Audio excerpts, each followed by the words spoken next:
La prima guerra mondiale fu una guerra totale.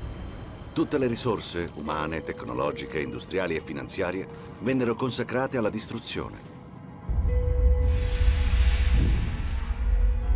Nel bel mezzo del conflitto, che da 2 anni insanguinava l'Europa, alcuni giovani artisti e poeti, provenienti dalle nazioni belligeranti, fecero risuonare un grido di rivolta contro le società che permisero una tale carneficina. Questo grido si chiamava Dada. 2 sillabe elementari, comprensibili in tutte le lingue e perfette per un movimento artistico e letterario fragoroso, contestatario e iconoclasta. Il Dada fu un fenomeno spirituale, un'esplosione creativa in tutti gli ambiti del pensiero e delle arti, che rivoluzionò il panorama del XX secolo.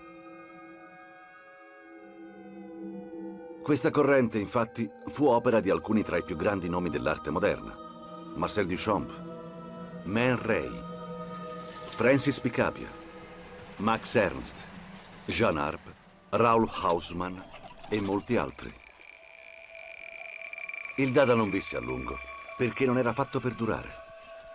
Nacque nel 1916 e morì nel 1923, dopo 7 anni, prima di raggiungere l'età della ragione. Ma questo movimento effimero non ha mai smesso di affascinare. Il Dada Globe, un'ambiziosa antologia pensata nel 1921 per riunire tutti gli scritti e i lavori dei dadaisti, vedrà finalmente la luce nel 2016. Ma allora, il Dada è realmente morto? Il Dada è morto, l'hanno già detto in molti. Fintanto che un movimento ispira generazioni di artisti, non credo che possa considerarsi morto. Il Dada trionfa e viverà per l'eternità. Il Dada è energia. È il miglior sapone al latte di Giglio del mondo intero. L'obiettivo del movimento artistico era mettere tutto in discussione. Cos'era il Dada? Da. Un dio perennemente assente che sfidava il pensiero, l'estetica e la presentazione visiva di ogni cosa.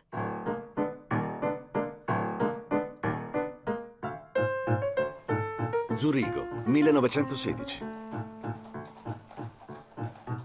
La Svizzera era un'isola neutrale nel cuore di un'Europa in guerra.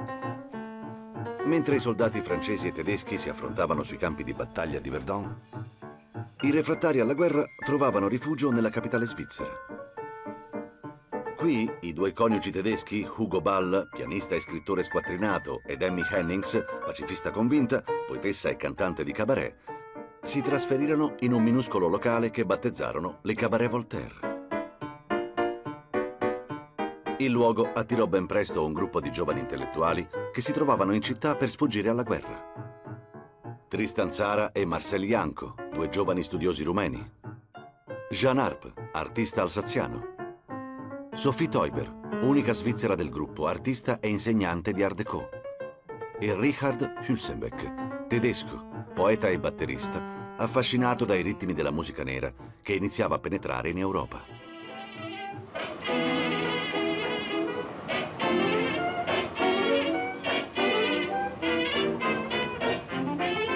Dopo un secolo, il Cabaret Voltaire vive ancora.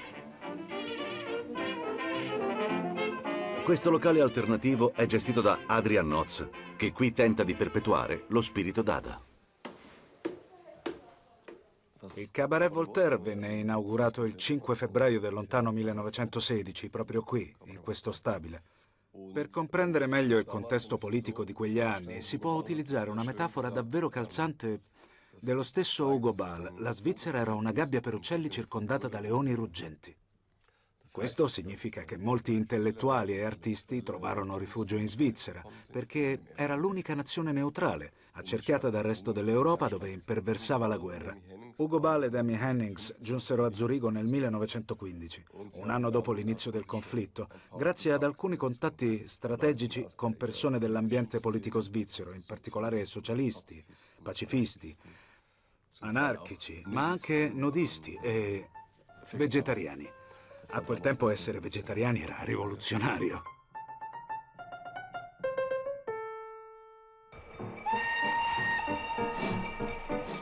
Il massiccio afflusso di stranieri in fuga dalla guerra trasformò la città di Zurigo, che dovette ospitare, nutrire e intrattenere l'ondata migratoria. Numerosi locali nacquero per attirare questa nuova clientela.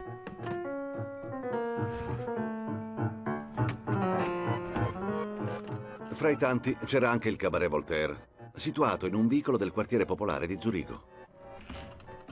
Il pubblico, eterogeneo e stravagante, frequentava il locale per bere e divertirsi. Studiosi, artisti, spie a corto di informazioni, fomentatori della rivoluzione. Persino Lenin, in esilio a Zurigo, frequentava il Cabaret Voltaire.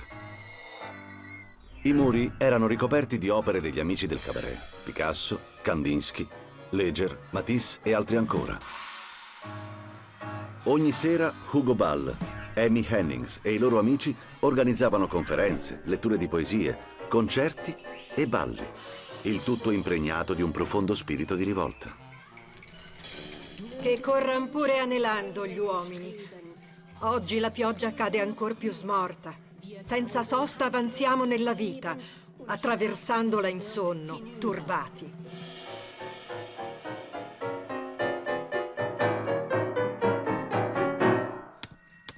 Il nostro cabaret è un'azione.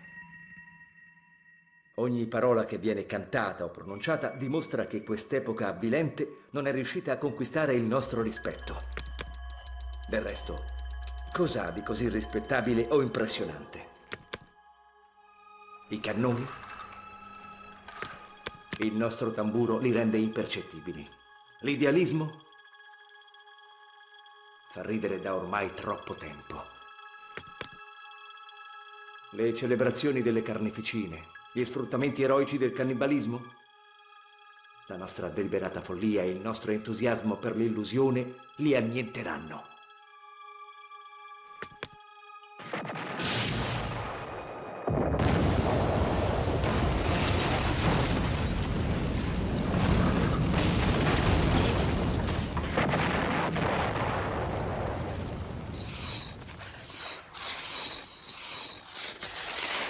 Mentre i cannoni rimbombavano, noi ci prodigavamo a cantare, dipingere, incollare e scrivere versi. Eravamo alla ricerca di un'arte elementare che guarisse la feroce follia dell'epoca.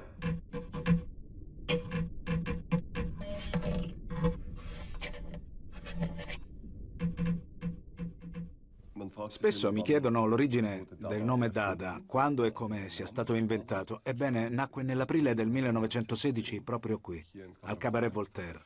Non si sa con esattezza chi l'abbia inventato, ma esistono numerose leggende al riguardo. La cosa più interessante del termine Dada è che si tratta di una parola che chiunque può capire e riprodurre vocalmente.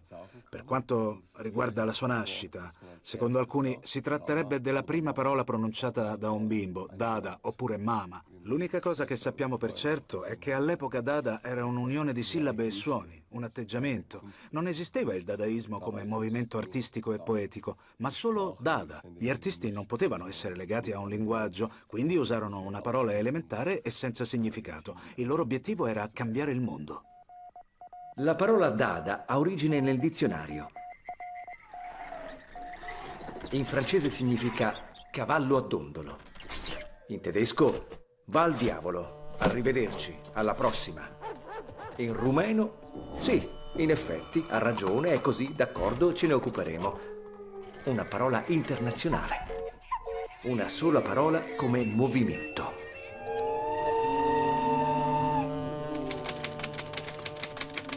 Questo termine senza significato conteneva in realtà un programma. Dada andava contro la stupidità umana e attaccava uno dei fondamenti stessi della società, il linguaggio.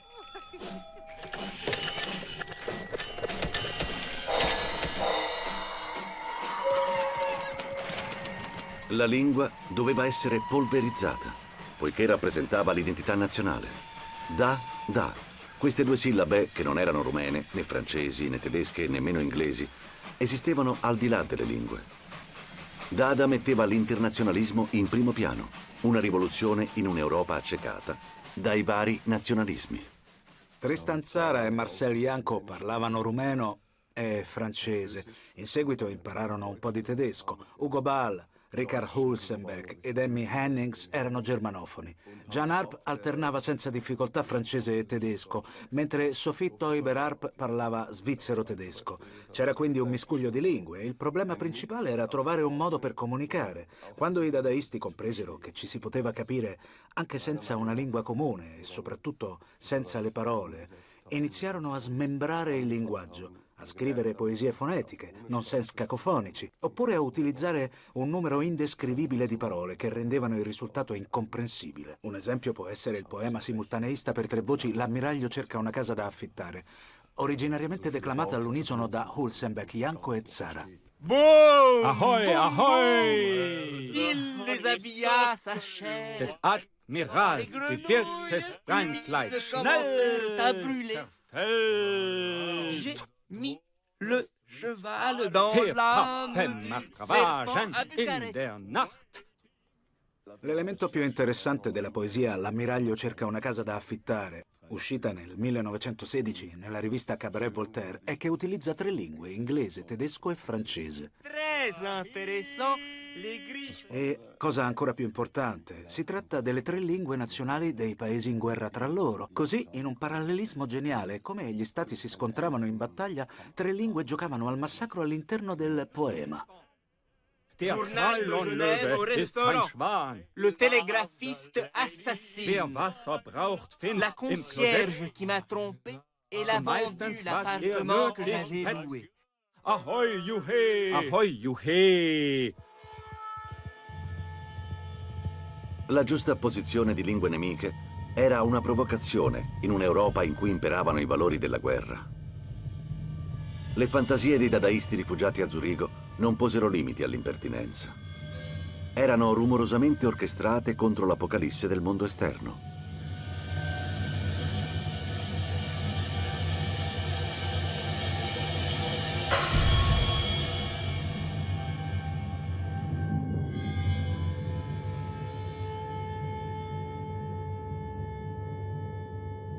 Il profondo disgusto verso il mondo circostante spinse i dadaisti a fare tabula rasa dei valori del tempo, in tutte le forme espressive. Essi volevano ritrovare il principio della libertà assoluta attraverso l'arte, plasmando le forme elementari per portarle all'astrazione, prediligendo il rischio rivelatore dell'incosciente e interessandosi ad altre culture e spiritualità denigrate dagli europei. Era il caso del pittore Marcel Janco, che si ispirava alle culture dell'Oceania e dell'Africa e utilizzava cartone, carta, fil di ferro e stoffe per confezionare le maschere tipiche delle arti primitive magiche e organiche. Una sera, Janco è arrivato con le sue maschere. Ognuno di noi ha voluto provarne una. In quel momento è successo qualcosa di strano. Le maschere ci hanno imposto dei gesti precisi che rasentavano la follia. Ci obbligavano a seguire il ritmo di una danza tragica e assurda, di un bizzarro balletto.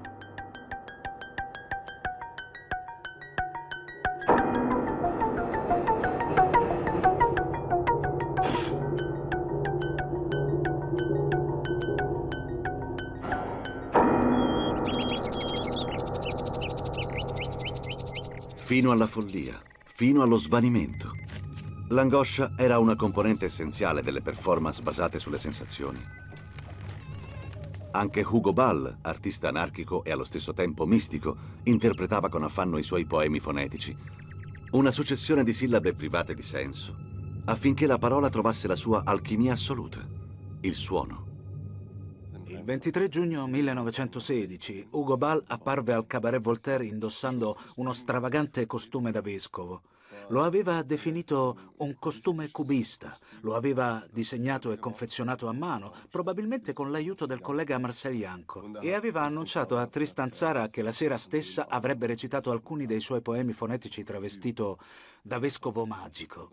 Qualche mese dopo l'apertura del Cabaret Voltaire, la scandalosa apparizione fu l'evento più importante del locale e, a mio avviso, segnò l'inizio del movimento anarchico dei dadaisti.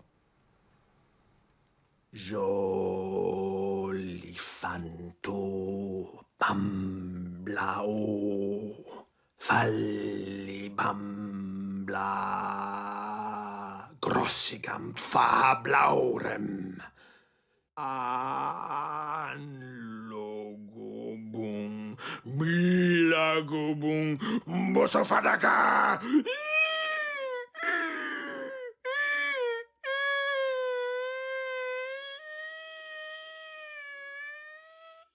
Shampabulavusaukobo! Hey! Tadagorem! Shigetsumpata Volloboso Podo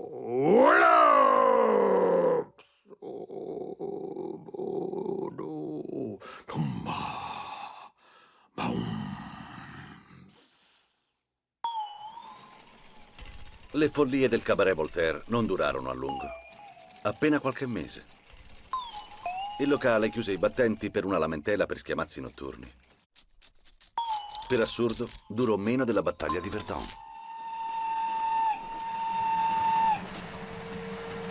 Hugo Ball lasciò Zurigo per perseguire la sua ricerca mistica in campagna e gli altri artisti e poeti continuarono a prendersi gioco dei cannoni. Mentre intorno alla Svizzera la guerra sterminava un'intera generazione di uomini, i dadaisti organizzavano estrosi eventi in ogni angolo della città. Nelle performance ciascuno faceva sentire la propria voce, poiché Dada non prevedeva presidenti né presidentesse. Addio gerarchia. Individualismo, libertà e spirito polemico erano le parole d'ordine di questi agitatori. Non esisteva un unico manifesto Dada, ma tanti manifesti quanti dadaisti. L'artista più giovane, Tristan Tzara, aveva 21 anni quando, qualche mese prima della fine della guerra, nel 1918, scrisse in francese il proprio Manifesto Dada. Un'opera poetica fondamentale, un colpo di frusta che fece schioccare con gioia e violenza e che racchiudeva i presupposti per l'evoluzione del dadaismo. Fu un'opera che, superando le frontiere, sedusse il giovane André Breton. Un testo che scaraventò il Dada nella storia. Ci servono opere forti, dirette, precise e per sempre incomprese.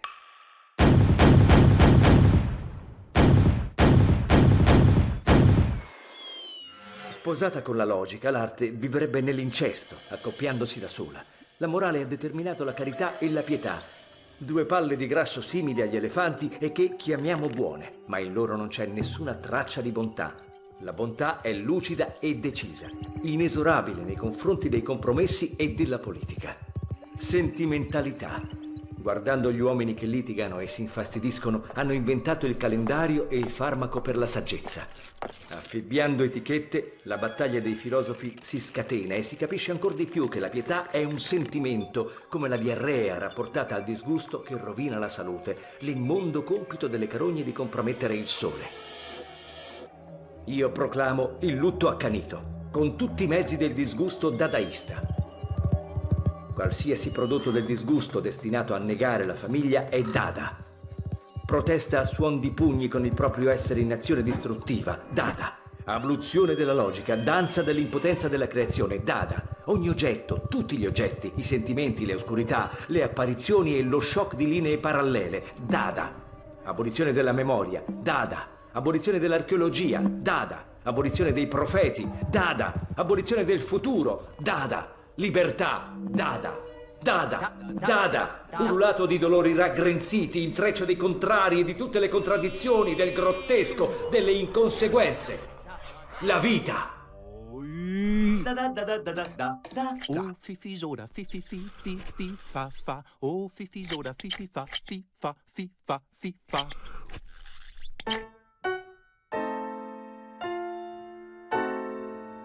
L'armistizio dell'11 novembre 1918 segnò la fine della Grande Guerra.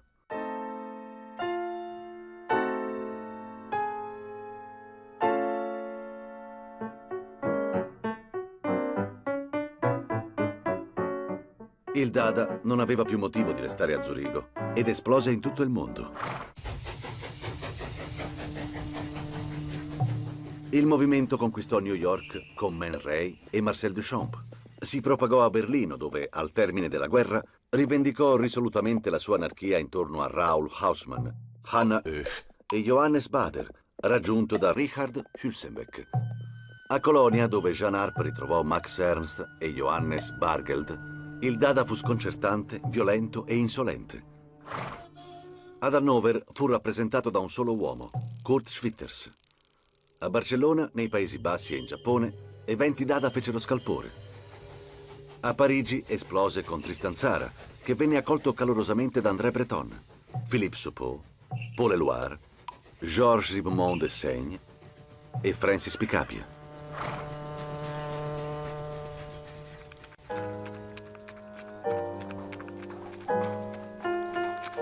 Nel 1919 gli Stati firmarono il Trattato di Versailles, che ridisegnò l'Europa.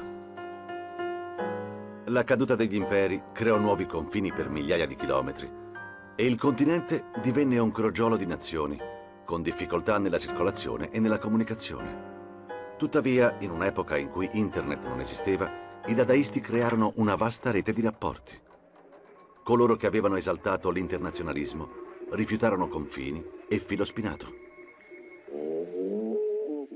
I dadaisti utilizzarono in modo massiccio i mezzi di comunicazione di massa, in modo particolare pubblicarono innumerevoli riviste.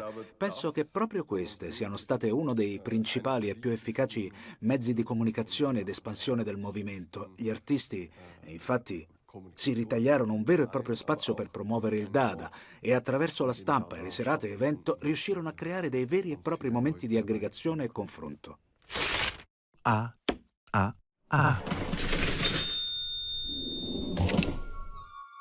Le riviste Dada erano presenti in tutto il mondo e circolavano tra i vari stati. I dadaisti vi pubblicavano manifesti e dichiarazioni estemporanee attirando le invettive della censura, la quale spesso ne vietava la divulgazione. Queste riviste ostentavano una libertà impertinente e creativa nell'impaginazione come nella grafica. Dopo la poesia fonetica, ecco un'altra invenzione, il poema matematico. Dada DG. 13 durch 7 ist 1,8571428. 60, 40, 50, 10, 30, 20, 60, 9. 305.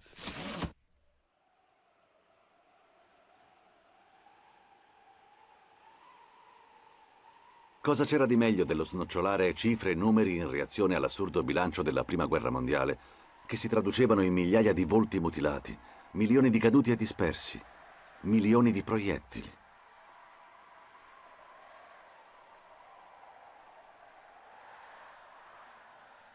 Coloro che in giovinezza non hanno visto che morte e distruzione. Coloro che sono sopravvissuti a questo cataclisma di stupidità che sembrava non aver fine. Si sono votati alla vita in modo febbrile. Noi vogliamo amare la vita. Il peggio era sentirsi morti. I dadaisti prendevano sul serio le risate. Non si accontentavano più di cambiare la pittura e il ritmo dei versi. Volevano vivere e insultare il mondo.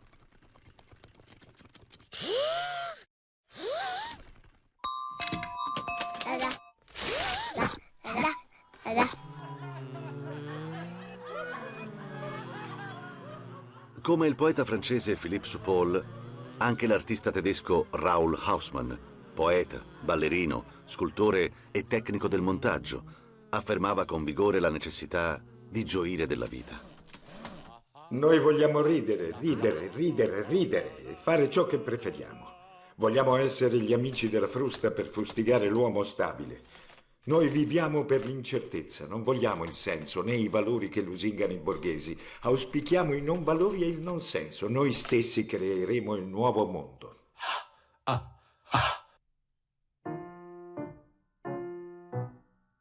Il nuovo mondo Dada disprezzava ogni cosa, ma con brio.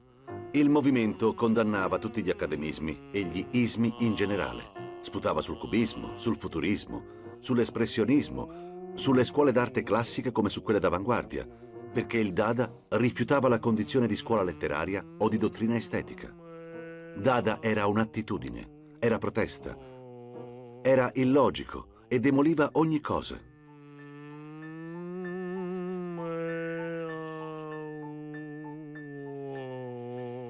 Il 1920 segnò il culmine del movimento. Da Colonia a Berlino, passando per Parigi, i dadaisti fecero sentire la propria voce, dimostrandosi sempre più distruttivi, insensati e sovversivi.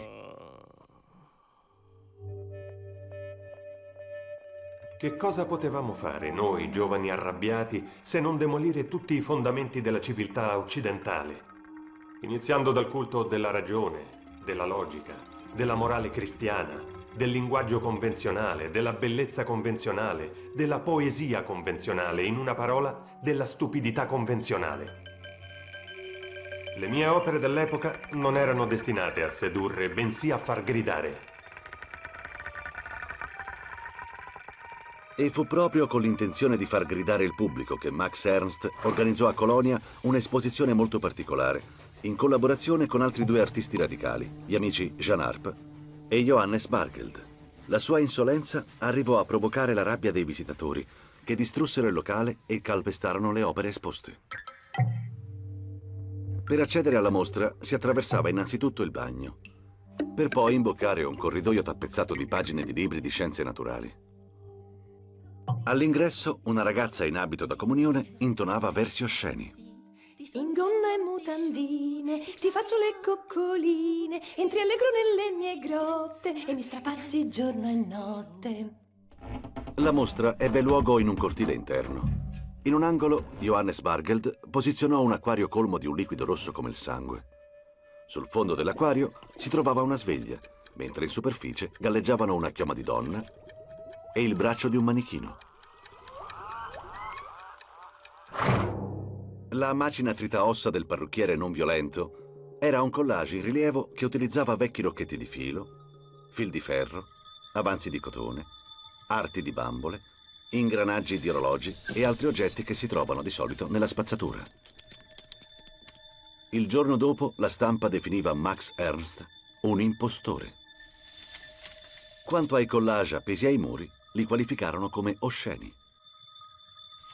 Max Ernst e Johannes Bargeld furono convocati dalla polizia. La mostra venne chiusa perché tacciata di pornografia. Ma i dadaisti non mollarono la presa e in seguito a processi e lamentele l'esposizione venne riaperta e ovunque furono affissi manifesti di vittoria. Il Dada trionfa. Dada siegt! Dada triumph! Dada triumph! Dada triumph! Dada triumph! Dada triumph! Dada triumph! Mentre un pugno di dadaisti esultava a Colonia, i nazionalismi estremi si svilupparono in tutta Europa.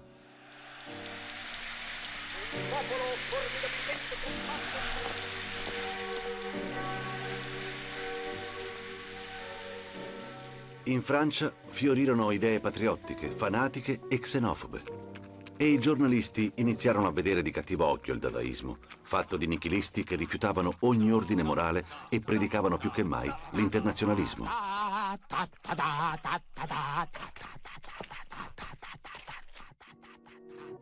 Le Gaulois era un giornale conservatore, letto dall'alta società e dalla borghesia francese. Denunciò un'offensiva del disordine contro l'ordine e accusava il dadaismo di tutti i mali, tra cui il peggiore, essere tedesco. Noi vorremmo essere sicuri che da qualche parte non ci sia un Herr Dada che incoraggia al suo meglio quella rimarchevole organizzazione di degradazione contro la mentalità, il prestigio e l'influenza nazionale. In breve, tutto ciò che è puramente francese. Il brillante Georges Ribemont de Seigne, scrittore, pittore e musicista, dadaista dagli esordi, rispose al libello nazionalista attraverso un articolo intitolato Dadaland. Si accusa il Dada di un crimine, essere tedesco. È una crociata. Il Dada non è francese, è nemmeno tedesco, non ha patria. È forse una malattia vendicativa? Un flagello? E sia, l'adoratura si scrosterà, quella francese come le altre. Signori, se temete per la morale delle vostre mogli... Oh, sì. L'educazione dei vostri figli, la tranquillità dei cuochi e la fedeltà delle amanti, la solidità delle vostre poltrone, l'organizzazione della casa, l'ordine e la sicurezza dello Stato. Avete ragione. Allora che fare? Siete marci e il fuoco è acceso.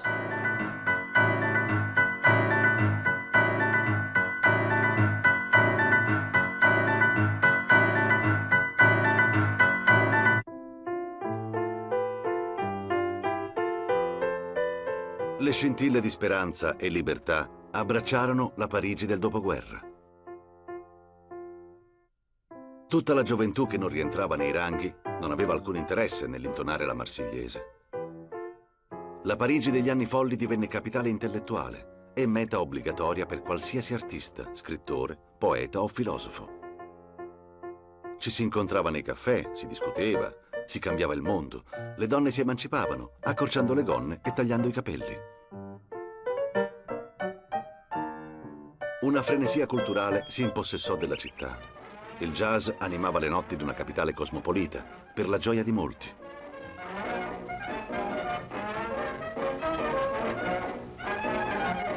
Montmartre e Montparnasse divennero i quartieri centrali per l'arte e la letteratura.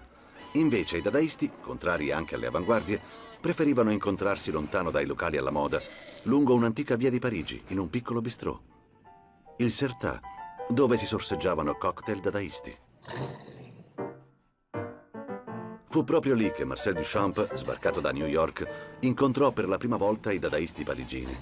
Sempre lì, il giovane André Breton, dadaista ancor prima d'essere surrealista, rifletteva con Tristan Tzara su come creare scalpore, insultando la borghesia e dissacrando le opere d'arte. Picabia non esitò a prendersi gioco di Cézanne, Rembrandt e Renoir, definendoli delle nature morte. No. I dadaisti comunicavano attraverso volantini, manifesti e slogan con o senza senso.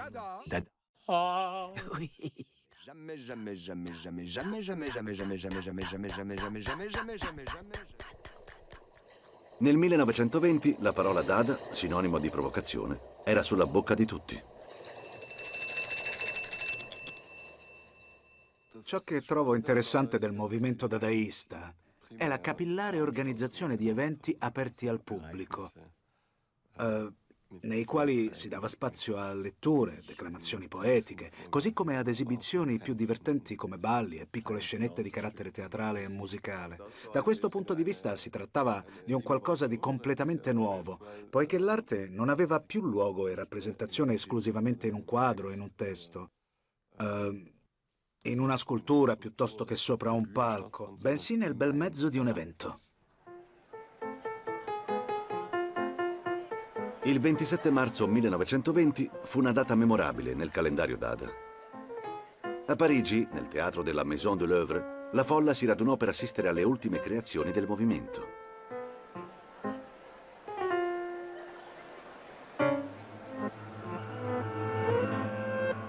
Il programma era allettante e offriva sketch, letture di manifesti, pièce teatrali e musica al pianoforte.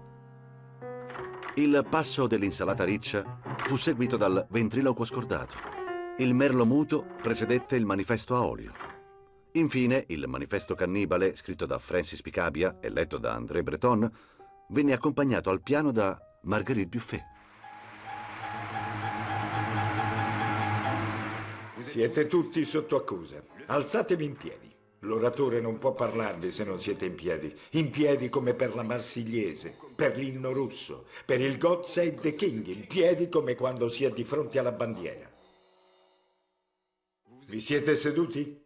Tanto meglio, così mi ascolterete con più attenzione. Che ci fate qui, ammassati come degli scemi troppo seri? Siete seri, vero? Seri, fino alla morte. La morte è una cosa seria, no? Si muore da eroi o come degli idioti, che poi è la stessa cosa. Solo il denaro non muore mai. Se ne va semplicemente in vacanza. Denaro, la divinità dell'uomo, l'onore del denaro. L'uomo che possiede denaro è un uomo d'onore. L'onore si compra e si vende come il culo. Il culo. Il culo rappresenta la vita come le patate fritte e tutti voi così seri vi sentirete più cattivi della merda di vacca. Tanto Dada non sente nulla.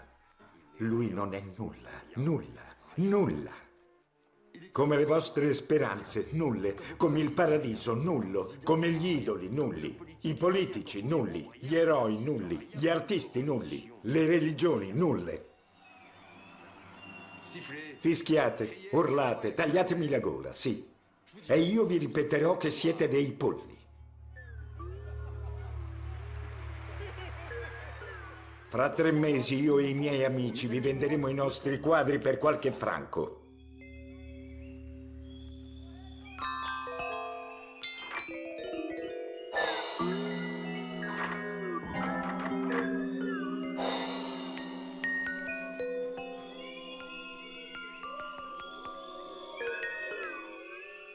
Lo scandalo e la provocazione erano le caratteristiche distintive del movimento dadaista. A Parigi, gli spettatori erano soliti portarsi uova e pomodori e anche costate intere per poi scaraventare il tutto sulla scena, nel caso lo spettacolo non fosse gradito. Lo scandalo è rigenerante.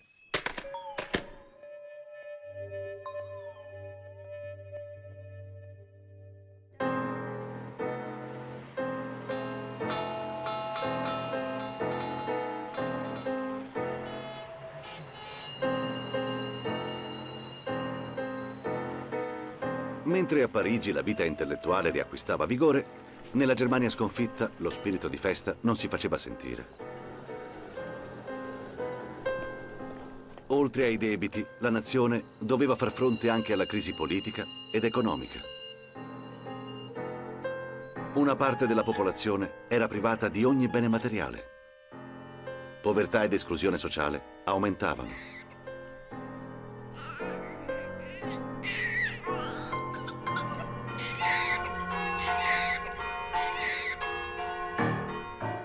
A Berlino, sull'onda della rivoluzione bolscevica, scoppiarono molte rivolte popolari guidate dagli Spartachisti, il partito di estrema sinistra di Karl Liebknecht e Rosa Luxemburg.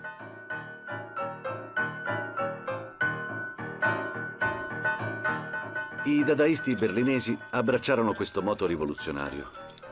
Anche loro scesero nelle strade, creando un forte consenso ed elaborando programmi d'azione stravaganti che comprendevano, tra l'altro, la requisizione delle chiese per le performance Dada.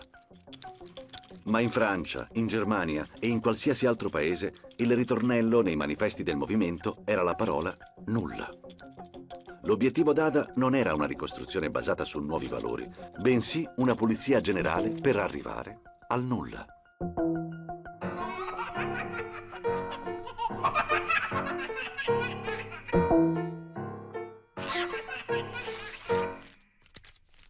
Vivevamo in un mondo che nessuno con un minimo di sensibilità poteva accettare o approvare. Hannah Höch fu una figura discreta del dadaismo berlinese. Pioniera, insieme a Raoul Hausmann del fotomontaggio e del collage, utilizzava queste tecniche con una tagliente ironia. Colpo di coltello da cucina attraverso l'ultima epoca culturale del ventre da birra tedesco era un'opera spettacolare e satirica che offriva una prospettiva diversa su tutte le personalità in vista della società tedesca. Il settore antidadaista con la sua sfilza di politici. L'ex imperatore Guglielmo II, responsabile di aver trascinato la Germania in guerra. Il maresciallo Hindenburg, a capo dello Stato Maggiore dell'Armata Imperiale. E il nuovo presidente della Repubblica di Weimar, il socialdemocratico Friedrich Ebert, il quale aveva appena represso con il sangue la rivoluzione spartachista. Hannah Höch ironizzava sulle questioni di genere e mescolava allegramente corpi maschili e teste femminili. Albert Einstein era circondato da slogan: puntate i vostri soldi sul Dada. Il vasto mondo Dada era annunciato dalla piccola testa di Karl Marx. Si potevano trovare gli artisti Georg Gross, Wieland Herzfelde e Johannes Bader circondati dalle teste di Lenin o di Karl Radek, leader del comunismo tedesco. Una cartina dell'Europa mostrava le nazioni in cui le donne non potevano votare. Nell'ultima sezione, Karl Liebknecht, che era appena stato assassinato dopo la partecipazione alla rivoluzione spartachista, diceva: aderite al Dada.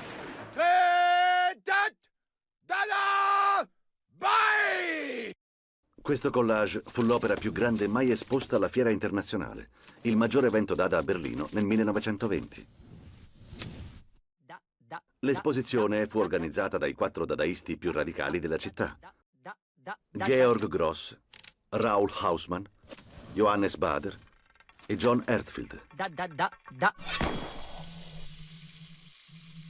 I muri erano costellati di slogan che avevano tanta importanza quanto le opere d'arte e rendevano la mostra fuori dagli schemi. Ribellatevi all'arte. Dada è la volontaria decomposizione di tutti i valori della borghesia.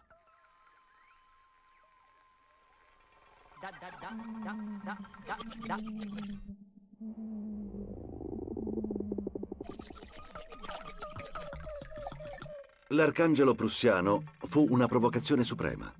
Era una scultura che pendeva dal soffitto e rappresentava un soldato con la testa di un maiale.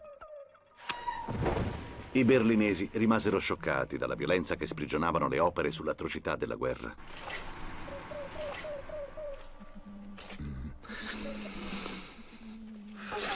Gli organizzatori dell'esposizione furono denunciati per oltraggio alle forze armate del Reich. L'uomo non ama il suo corpo. Non ama l'idea che al di sotto della pelle e dell'addome ci sia una macchina che succhia, pompa e puzza, l'intestino.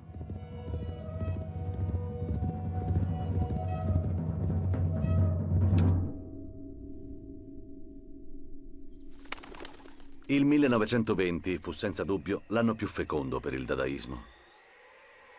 E fu alla fine di quell'anno che Tristan Tzara, ingegnoso propagandista del movimento, colui che ne favorì l'espansione internazionale, fece maturare il suo progetto più ambizioso. Partendo dalla distruzione di tutti i valori esistenti, volle creare un libro, un'antologia cosmopolita di 160 pagine, il Dada Globe, che avrebbe dovuto riunire in una sola opera i lavori e gli scritti dadaisti del mondo intero. Ogni pagina deve esplodere per la serietà profonda e pesante, per la vertigine, per la novità o l'eternità, per la frottola opprimente, per l'entusiasmo dei principi o per il metodo di stampa. Ma il grandioso progetto, che doveva essere stampato in 10.000 copie, non vide mai la luce per mancanza di fondi. A Parigi, presso la biblioteca Jacques Doucet, dove sono depositati gli archivi di Tristan Tzara, Adrienne Sudalter, storica dell'arte americana, ha avviato le sue ricerche allo scopo di portare a termine un secolo dopo il progetto incompiuto dell'antologia, il Dada Globe.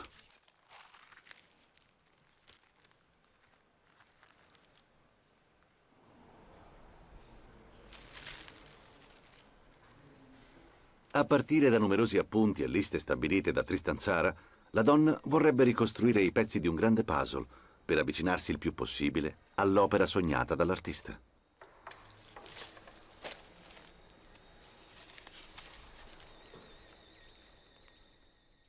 Nel novembre del 1920, Tristan Tzara, insieme a Francis Picabia, a Georges Ribmond de Seigne e Walter Zemer, inviò delle lettere di sollecitazione a tutti i dadaisti presenti nel mondo. Quando si leggono queste lettere, è sorprendente scoprire come Tzara richiedesse le opere secondo una rigida divisione in 4 categorie specifiche: gli autoritratti, i disegni, le fotografie delle opere e infine l'impaginazione dei libri. Aveva invece 2 categorie per la letteratura, prosa e poesia. In realtà questo metodo sembra essere veramente rigoroso, in un certo senso un modus operandi anti-Dada, ma io sono convinta che Tzara credesse che si potesse lavorare meglio all'interno di alcuni vincoli. E cosa c'era di più eccitante per i dadaisti se non giocare con i vincoli? Da tutti gli angoli del mondo, gli artisti risposero con entusiasmo a Tristan Tzara, inviandogli opere e testi che facevano a gara per audacia e fantasia. I cavalli avevano alcune rose nelle orecchie. L'amore bendava i miei occhi con un velo di tristezza.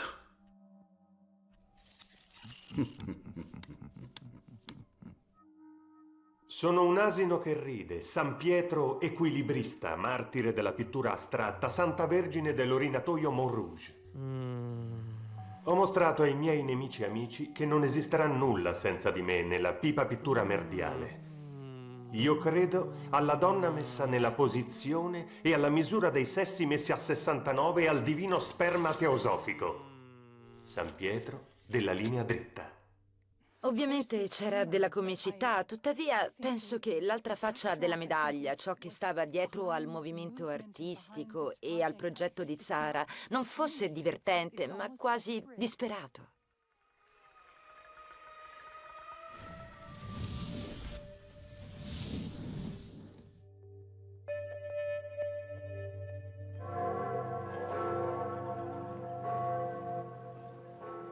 Il Dada Globe verrà finalmente pubblicato nella città di Zurigo, culla del mondo Dada.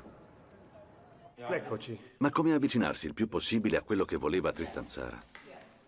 Purtroppo non sappiamo se ha lasciato indicazioni sulla posizione delle opere nel libro, sull'impaginazione generale e in particolare sulla disposizione dei testi. Abbiamo utilizzato anche questo spazio. Come vedi, finora avevamo impaginato 2 poesie e un'immagine, e ora ne abbiamo 1, 2, 3, 4 e 5. Abbiamo detto che ogni qualvolta avessimo trovato istruzioni di Tzara, le avremmo seguite. Perciò è questo l'atteggiamento da mantenere. Non vogliamo creare un finto Dada, non vogliamo che la gente creda che sia tutta opera di Tzara. Prima di tutto, non potrebbe essere così e poi sarebbe eticamente sbagliato perché in qualche modo ingannerebbe il lettore. Sì. La cosa più importante è che il lettore abbia la sensazione di essere davanti a una pagina Dada. Loro non avrebbero lasciato nessuno spazio vuoto, lo avrebbero riempito con tutto ciò che avevano. È vero? Sì. In parallelo all'edizione del libro, un museo di arte moderna, la Kunsthaus Zurich, sta organizzando l'esposizione delle opere create per il Dada Globe. Adrian Sudalter ha impiegato 5 anni per ritrovarle. Erano sparpagliate tra collezioni private e musei. Dadaistisch sei dies Liedlein, das ich euch zum Besten gebe. Auf 2 Flügeln wie ein Flieglein, steig es langsam in die Schwebe. Je suis Dada, Adada, Anada, Anana, Amanda n'avait qu'un défaut. Dopo tanto tempo siamo riusciti a migliorarne la lucentezza e la presentazione. Che cosa ne dici? Ti piace? Jean, che meraviglia, è stupendo, meglio di come l'abbia mai visto. Abbiamo dovuto restaurarlo. Oh, è perfetto. È ancora fragile. Deve essere maneggiato con molta attenzione perché è stato piegato e inviato via posta. Quindi anche le crepe fanno parte dell'opera, ma una piccola lacerazione su questa carta fragile e antica può trasformarsi molto velocemente in uno strappo.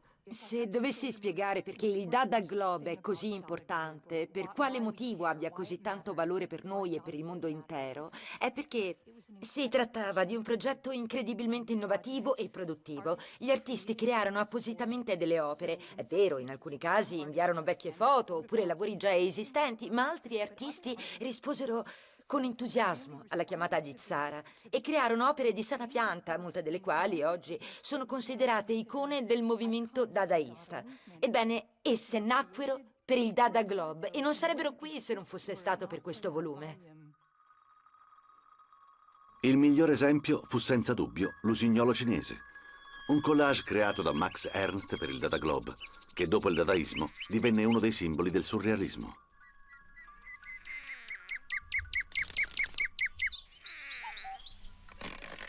Il collettivo Dada morì nel 1923, dopo appena 7 anni di esistenza.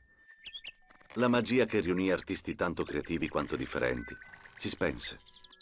Le lotte di potere per l'affermazione dell'ego smorzarono il grido di rivolta e le strade si divisero. Come disse Tristan Tzara, Dada fu l'anello di una catena nel percorso di trasformazione delle idee. Lo spirito radicale Dada, la gestualità Dada, hanno continuato ad esistere nel tempo. Prima ci fu una sorta di reincarnazione nel surrealismo, poi, più tardi, presso i lettristi, nel situazionismo e ancora nella Beat Generation, che aveva come riferimento Brian Gysin, ma anche il movimento Fluxus, che proclamava il neodada nella musica e nell'arte, così come nel punk. E se si guarda a ciò che viene fatto al giorno d'oggi, possiamo trovare dei riferimenti anche nell'arte della performance gestuale, oppure troviamo il Dada negli attivisti creativi, come per esempio gli Yes Men o le Pussy Riot. lo spirito di ribellione continua a manifestarsi anche al giorno d'oggi. Possiamo davvero dire: Dada è morto, viva Dada.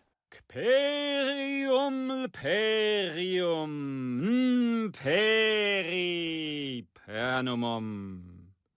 Baprepti, bere, oh, no, no, no, no, no, no, no, no, no, no, no, galblan, pok, kompot, pericul, ah, oaptere, meglepanunum, tnu, tnumt,